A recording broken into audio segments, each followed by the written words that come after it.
1382년 1월 고려 동북면 함흥의 한 저택에서 한 여자아이가 태어났습니다.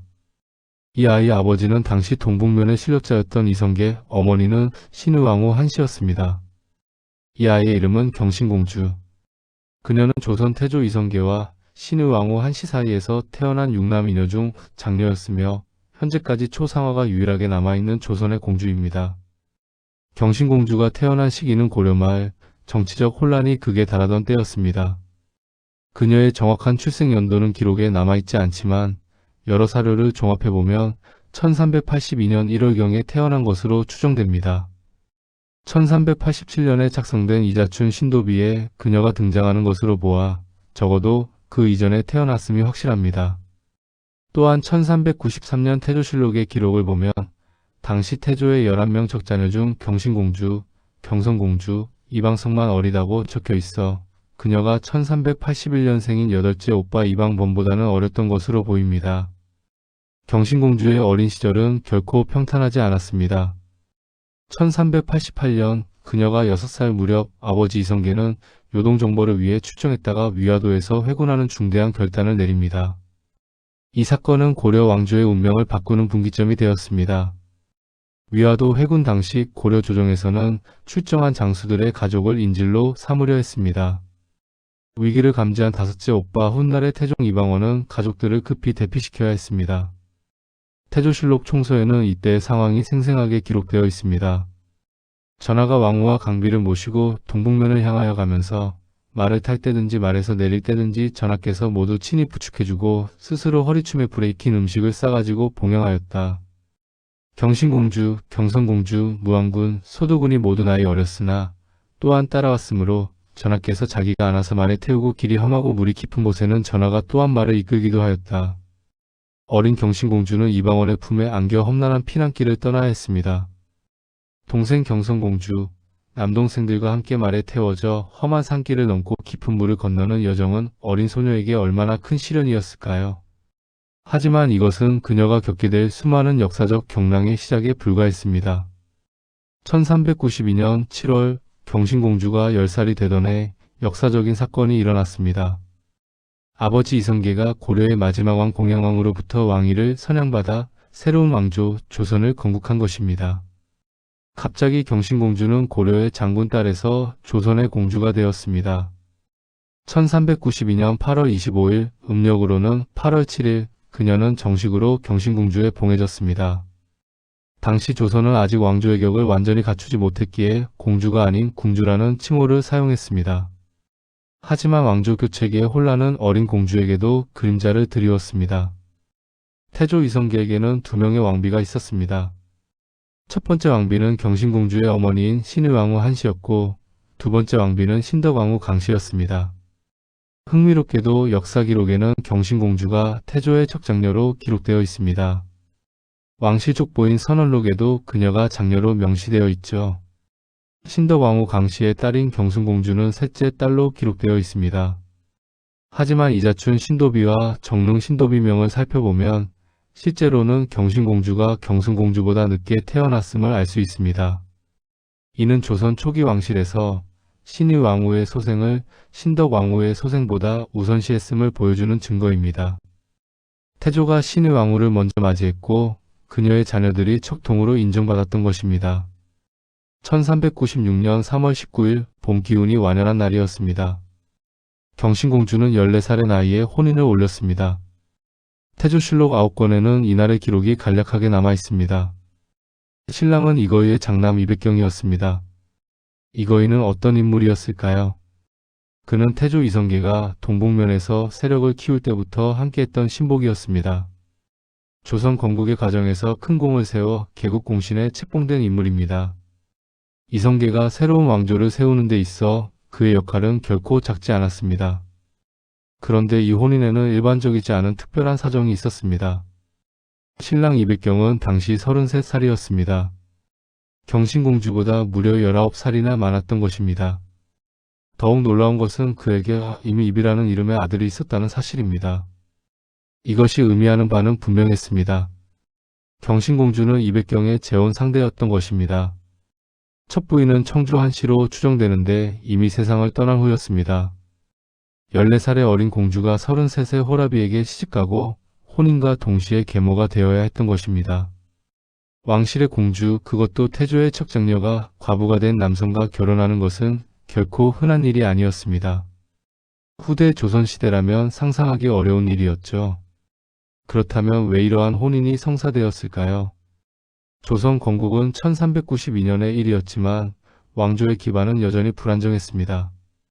고려 왕조를 지지하는 세력들이 여전히 존재했고 새로운 왕조에 대한 불만도 적지 않았습니다.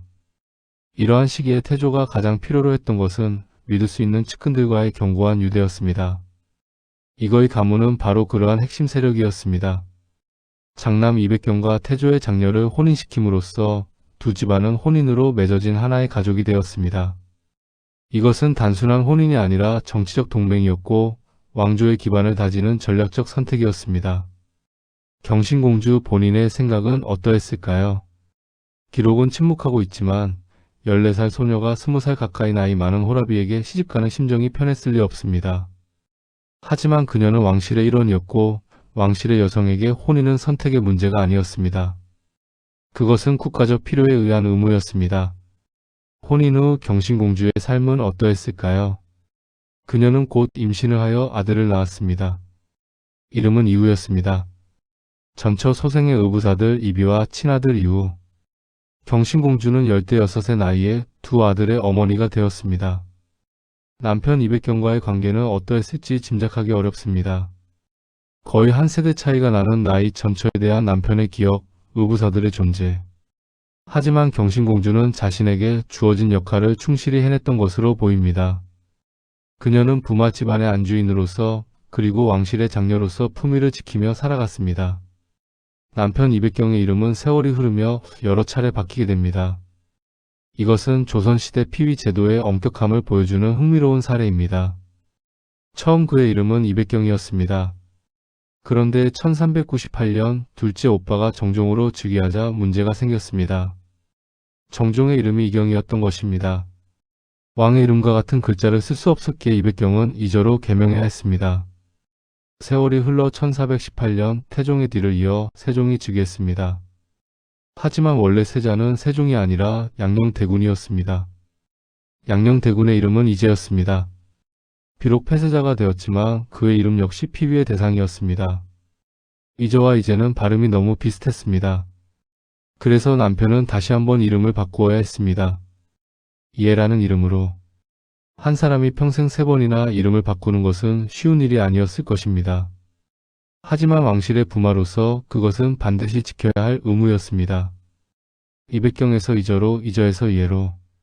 이름이 바뀔 때마다 경신공주도 남편을 부르는 호칭을 바꾸어야 했을 것입니다. 이러한 세세한 일상 속에서 우리는 조선시대 왕실 가족이 살아가야 했던 독특한 비율을 엿볼 수 있습니다. 왕실의 영광 뒤에는 이처럼 일반인들은 상상하기 어려운 제약들이 존재했던 것입니다. 경신공주의 평온한 일상은 1404년 그녀가 22살 되던 해에 갑자기 무너졌습니다. 태종 4년 10월 궁궐에서는 중대한 회의가 열렸습니다. 태종실록 8권 10월 18일의 기록은 그날의 긴장감을 생생히 전합니다. 의제는 명백했습니다. 이거의 부자를 어떻게 처리할 것인가. 시아버지 이거이가 모반을 품었다는 혐의로 고발되었던 것입니다. 조정은 발칵 뒤집혔습니다. 이거이는 개국공신이었고 그의 두 아들은 모두 왕실의 부마였습니다. 장남 이전은 태조의 딸 경신공주와 혼인했고 넷째 아들 이백강은 태종의 딸 정순공주와 혼인한 상태였습니다. 종친들과 공신들의 목소리는 단호했습니다. 이거이 부자를 처형해야 합니다. 그들의 주장에는 나름의 논리가 있었습니다. 한 집안에서 2명의 부마가 나왔고 이들의 세력이 날로 커지고 있다는 것이었습니다. 외척의 전횡을 경계해야 한다는 명분도 있었습니다. 하지만 이것은 단순한 모반 사건이 아니었습니다. 태종 이방원의 정치적 결단, 왕권 강화를 위한 조치였습니다. 그는 즉위 이후 줄곧 공신 세력을 견제하고 왕권을 강화하는 데 주력해왔습니다. 이거의 가문은 그 과정에서 희생양이 된 것입니다. 10월 24일 태종실록 8권의 기록입니다. 경신공주와 남편 이전은 왕명으로 서인으로 강등되었습니다. 공주에서 평민으로. 하루아침에 신분이 바뀌어 버린 것입니다. 경신공주의 심정은 어떠했을까요? 그녀에게 태종은 단순한 왕이 아니었습니다. 함께 피난길에 떠났던 오빠, 어린 그녀를 품에 안고 험한 산길을 넘었던 바로 그 오빠였습니다. 어머니가 일찍 돌아가신 후 든든한 의지가 되어 주었던 가족이었습니다. 그런 오빠가 이제는 자신의 시댁을 역모로 몰아 가족을 풍비박산내고 있었습니다. 경신공주가 느꼈을 배신감, 분노, 그리고 절망을 우리는 상상할 수밖에 없습니다. 역사는 그녀의 목소리를 기록하지 않았으니까요. 조정회의는 계속되었습니다. 대신들은 더 강력한 처벌을 요구했습니다. 이거이와 이절을 처형해야 합니다. 그 목소리가 높아졌습니다. 모반은 삼족을 멸하는 중죄였습니다. 법대로라면 이거이 부자는 물론 그 가족들도 모두 죽어야 했습니다. 태종은 침묵했습니다. 그의 머릿속에는 복잡한 계산이 오가고 있었을 것입니다. 왕권 강화라는 데에 공신 세력 견제라는 정치적 필요. 하지만 동시에 그의 눈앞에는 누이 경신공주의 얼굴이 떠올랐을 것입니다. 태종실록 8권 10월 18일의 기록은 그의 고뇌를 담고 있습니다. 이거이와 이전은 왕자의 난 당시 큰 공을 세웠다. 1398년과 1400년 두 차례에 걸친 왕자의 난. 태종이 왕위에 오르기까지의 피비린내 나는 과정에서 이거이 부자는 그의 편에 서서 싸웠습니다. 그들의 칼이 없었다면 태종의 왕위도 없었을 것입니다. 더구나 이거이의 또 다른 아들 이백강은 과인의 딸 정순공주의 남편이다. 자신의 딸 정순공주를 생각하지 않을 수 없었습니다. 만약 장인과 남편이 역모로 처형된다면 정순공주는 어떻게 되는 것입니까? 역모인의 가족으로 낙인 찍혀 평생을 살아가야 하는 것입니까? 그리고 무엇보다 누이 경신공주가 있었습니다. 함께 자란 누이 동생. 함흥에서 한양으로 가는 험한 피난길에서 어린 그녀를 품에 안았던 기억. 그 누이가 과부가 되는 것을 그는 참아볼 수 없었습니다. 과인은 이들을 참아 죽일 수 없다. 태종의 결론이었습니다. 대신들은 반발했지만 왕의 뜻은 확고했습니다. 이거이와 이저의 목숨은 살려주되 서인으로 강등하는 것으로 처벌을 마무리하기로 했습니다. 이것은 태종에게도 쉬운 결정이 아니었을 것입니다. 왕권 강화를 위해서는 단호해야 했지만 가족에 대한 정은 완전히 버릴 수 없었습니다. 정치와 혈육 사이에서 그가 선택한 것은 절묘한 중간 지점이었습니다. 경신공주에게 이 결정은 어떻게 받아들여졌을까요? 목숨은 살았지만 신분을 잃었습니다. 한편으로는 안도했을 것이고 다른 한편으로는 분노했을 것입니다. 그녀는 아무 잘못도 하지 않았습니다. 단지 잘못된 집안에 시집갔을 뿐인데 그 대가로 공주의 신분을 박탈당한 것입니다. 하지만 이야기는 여기서 끝나지 않았습니다. 태종은 얼마 후 다시 한번 결정을 내렸습니다. 이거이 부자의 죄를 용서하고 서울로 올라와 살게 한 것입니다. 이것은 무엇을 의미했을까요? 아마도 태종은 처음부터 이거이를 완전히 제거할 생각은 없었던 것 같습니다. 그가 원한 것은 이거이 가문의 세력을 약화시키는 것, 다른 공신들에게 왕권에 도전하지 말라는 경고를 보내는 것이었습니다. 그 목적이 달성되자 그는 누이와 딸을 위해 온정을 베풀 수 있었습니다. 경신공주는 이렇게 해서 다시 서울로 돌아올 수 있었습니다. 서인 신분이기는 했지만 적어도 가족과 함께 살 수 있었습니다. 남편 이저도 목숨을 건졌습니다. 아들 이우도 무사했습니다. 하지만 이 사건은 경신공주의 마음속에 깊은 상처를 남겼을 것입니다. 왕실의 일원으로 태어나는 것이 축복만은 아니라는 것을, 정치의 소용돌이 속에서 개인은 얼마나 무력한 존재인지를 그녀는 뼈저리게 깨달았을 것입니다. 더 큰 시련은 10년 후에 찾아왔습니다. 1414년 남편 이해가 세상을 떠난 것입니다. 51살의 나이였습니다. 경신공주는 32살의 나이에 과부가 되었습니다. 14살에 결혼하여 18년을 함께 산 남편. 나이 차이가 많았고 처음부터 사랑으로 시작한 결혼은 아니었을지 모릅니다. 하지만 세월이 흐르면서 두 사람 사이에는 나름의 정이 쌓였을 것입니다. 아들 이우를 함께 키우고 시댁의 모반 사건이라는 큰 시련을 함께 겪으면서 부부의 연은 더 깊어졌을 것입니다. 이제 경신공주는 홀로 남았습니다. 조선시대 왕실 여성, 특히 공주는 남편이 죽어도 재혼하지 않는 것이 원칙이었습니다. 32살의 나이에 경신공주의 혼인 생활은 끝났고 앞으로 10여 년을 과부로 살아가야 했습니다. 하지만 그녀에게는 아들 이유가 있었습니다. 그리고 왕실의 어른으로서 역할이 있었습니다. 경신공주는 슬픔을 삼키고 남은 인생을 의연하게 살아가기로 했을 것입니다. 신분이 회복된 후에도 경신공주의 삶은 순탄하지만은 않았습니다. 1414년 남편 이해가 51살의 나이로 세상을 떠났습니다.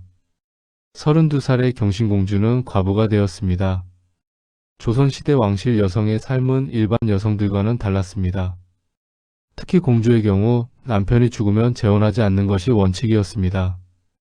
경신공주도 남편의 죽음 이후 홀로 살며 아들 이후를 키우고 왕실의 어른으로서 역할을 해야 했습니다.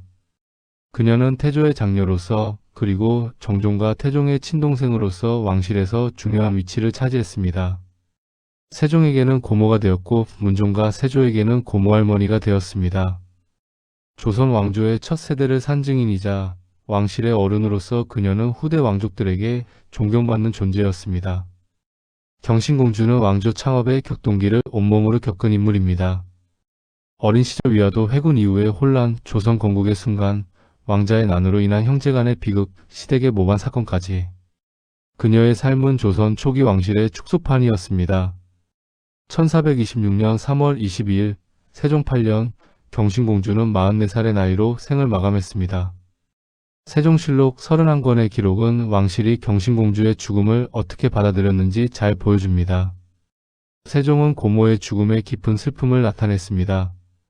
그는 즉시 내간 이용련을 보내어 조문하게 했고 다음날 쌀과 콩각 50석, 종이 200권을 부조했습니다. 그리고 상등의 예로 장사 지내도록 명했습니다. 이는 단순한 의례적 조치가 아니었습니다. 세종에게 경신공주는 특별한 존재였습니다. 그녀는 할아버지 태조의 장녀이자 아버지 태종의 친누이였습니다. 조선 건국의 산 역사였고 격동의 시대를 함께 살아온 왕실의 어른이었습니다. 세종이 보여준 지극한 슬픔은 경신공주가 왕실 내에서 차지했던 위치와 그녀에 대한 애정을 잘 보여줍니다. 태조 이성계의 8명의 자녀 중 경신공주는 6번째로 세상을 떠났습니다. 태조 본인은 이미 1408년에 세상을 떠났고 둘째 오빠 정종도 1419년에 세상을 떠났습니다. 경신공주는 경기도 용인시 처인구 포고급 신월리 산40-11에 묻혔습니다. 그녀의 무덤은 지금도 그곳에 남아있어 조선 초기 왕실의 역사를 증언하고 있습니다. 경신공주가 특별한 이유 중 하나는 그녀의 초상화가 현재까지 전해진다는 점입니다. 조선시대 수많은 공주들 중에서 초상화가 남아있는 경우는 극히 드뭅니다. 경신공주는 남편 이의 초상화와 함께 현재 유일하게 초상이 남아있는 공주입니다. 이 초상화는 단순한 그림 이상의 의미를 갖습니다. 600년 전 실제로 존재했던 한 여성의 모습을 우리가 직접 볼 수 있다는 것은 놀라운 일입니다. 초상화 속 경신공주는 단정한 모습으로 앉아 있습니다. 조선 초기 공주의 복식과 품위를 보여주는 귀중한 자료이기도 합니다. 초상화가 제작된 정확한 시기는 알 수 없지만 그녀의 생전이나 사후에 제작되었을 것으로 추정됩니다. 조선시대에는 부모나 조상을 추모하기 위해 초상화를 그리는 경우가 많았습니다. 경신공주의 초상화도 아들 이후나 후손들이 그녀를 기리기 위해 제작했을 가능성이 높습니다. 남편 이의 초상화도 함께 전해지는 것으로 보아 두 사람의 초상화는 한 쌍으로 제작되어 후손들에게 전해져 온 것으로 보입니다. 이는 조선시대 부부의 초상화를 함께 그려 제사 때 모시는 전통과도 연결됩니다. 경신공주는 생전에는 궁주라는 칭호를 받았습니다. 조선 초기에는 아직 왕조의 격식이 완전히 확립되지 않았기 때문입니다. 하지만 1872년 고종 9년 12월 1일 역사적인 결정이 내려졌습니다. 승정원일기 2783책의 기록에 따르면 이날 조선 초기 공주들의 봉작을 공주로 바꾸는 조치가 있었습니다. 이로써 경신공주는 사후 446년 만에 정식으로 경신공주라는 칭호를 받게 되었습니다. 이는 단순한 칭호 변경이 아니었습니다. 조선 왕실이 건국 초기의 혼란을 정리하고 역대 왕족들의 위상을 바로잡는 작업의 일환이었습니다. 경신공주를 비롯한 조선 초기 공주들은 비로소 역사적으로 정당한 인정을 받게 된 것입니다. 경신공주의 삶을 이해하기 위해서는 그녀의 가족들을 살펴볼 필요가 있습니다. 아버지 태조 이성계는 1335년에 태어나 1408년에 세상을 떠났습니다. 경신공주가 26살 때였습니다. 어머니 신의왕후 한씨는 1337년에 태어나 1391년 조선 건국 직전에 세상을 떠났습니다. 경신공주가 9살 때였습니다. 어린 나이에 어머니를 잃은 경신공주에게 오빠들, 특히 태종은 각별한 존재였을 것입니다. 경신공주에게는 6명의 오빠가 있었습니다. 마청 진안대군은 1393년에 세상을 떠났고 둘째 오빠는 조선의 제2대 왕 정종이 되었습니다. 셋째 이간대군, 넷째 회안대군, 그리고 다섯째이자 경신공주와 가장 가까웠을 것으로 보이는 태종이 있었습니다. 여섯째 오빠는 덕안대군이었습니다. 특히 태종과의 관계는 복잡했을 것입니다. 위화도 해군 당시 어린 경신공주를 안고 피난길을 떠났던 오빠. 왕자의 난을 일으켜 왕위에 오른 후에는 경신공주의 시댁을 모반으로 몰아 서인으로 강등시킨 왕. 하지만 결국은 누이를 생각해 시아버지와 남편의 목숨을 살려준 오빠. 이들의 관계는 조선 초기 왕실의 복잡한 정치적 상황을 그대로 반영합니다. 경신공주에게는 동생 경성공주도 있었습니다. 함께 피난길을 떠났던 여동생과는 평생 각별한 관계를 유지했을 것입니다. 경신공주는 오랫동안 역사의 뒤안길에 머물러 있었습니다. 남편 이해가 1999년 드라마 용의 눈물에 등장했을 때도 경신공주는 언급조차 되지 않았습니다. 극 중에서는 이미 고인이 된 상태라는 나레이션만 나왔을 뿐입니다. 하지만 2021년 KBS 드라마 태종 이방원에서 경신공주는 처음으로 등장했습니다. 비록 초반 단역 출연에 불과했지만 600년 만에 그녀가 대중매체를 통해 모습을 드러낸 것입니다. 배우 김채린이 경신공주 역을 맡았습니다. 경신공주의 삶은 조선 초기 왕실 여성의 삶을 대표합니다. 왕조 창업의 영광과 함께 정치적 경랑 속에서 겪어야 했던 시련. 공주라는 신분이 주는 특권과 동시에 왕실의 일원으로서 감내해야 했던 희생. 그녀는 1382년경 고려 말에 태어나 1426년 조선 전기를 살다 갔습니다. 44년의 삶 동안 그녀가 목격한 역사적 사건들은 실로 방대합니다. 위화도 해군 조선 건국 제1차 왕자의 난, 제2차 왕자의 난, 태종의 왕권 강화 정책, 그리고 세종의 즉위까지. 경신공주는 이 모든 순간을 살아냈습니다. 때로는 역사의 중심에서, 때로는 가장자리에서. 하지만 그녀는 결코 역사의 구경꾼이 아니었습니다. 왕조 창업기의 산증인이자 격동의 시대를 온몸으로 살아낸 한 여성이었습니다. 오늘날 용인의 한 산자락에 잠들어 있는 경신공주. 그녀의 초상화는 지금도 우리에게 600년 전 그 격동의 시대를 말없이 증언하고 있습니다. 조선 초기를 살다간 한 공주의 이야기, 그것은 곧 한 왕조의 시작과 함께한 한 여성의 삶의 기록입니다.